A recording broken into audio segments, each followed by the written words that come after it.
In this video, we will show you how to install staging supports on your polytunnel. Please note, staging worktops are not supplied. However, we do supply the fixings to secure your worktop to the staging supports. We will show you how to secure your worktops with fixings at the end. Here are the parts you'll need. Staging supports come in 3 pieces. The staging top tube is 1.2 meters long and is flattened on both ends. The staging leg is 75 centimeters long and is flattened on one end and plain on the other. The staging diagonal brace is 45 centimeters long and is flattened on both ends. Connect the staging top tube and staging leg together with a 30mm M8 bolt and nut, ensuring a right angle is formed. Position a Q-clip onto the staging leg and another onto the staging top tube.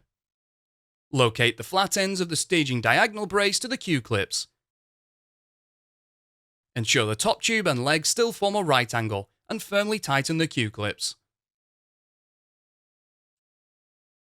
Fit a Q-clip to the hoop. Once the Q-clip is on the hoop, use a pair of pipe grips to close the prongs together. With the staging support now assembled, locate the flat end of the staging top tube to the Q-clip. Push a bolt through and use a nut to secure loosely in place.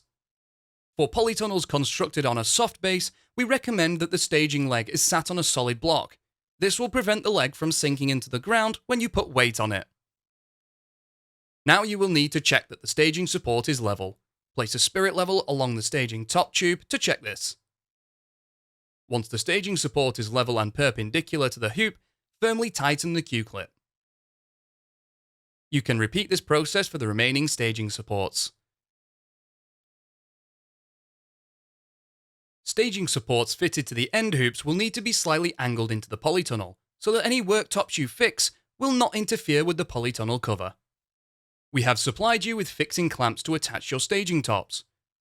To attach worktops, use a 9mm drill bit to drill 2 holes through your worktop, one either side of the staging top tube.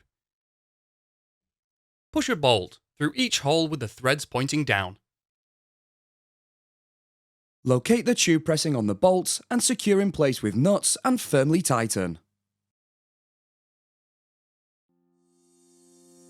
You can find more videos to help you build your polytunnel and construct.firsttunnels.co.uk.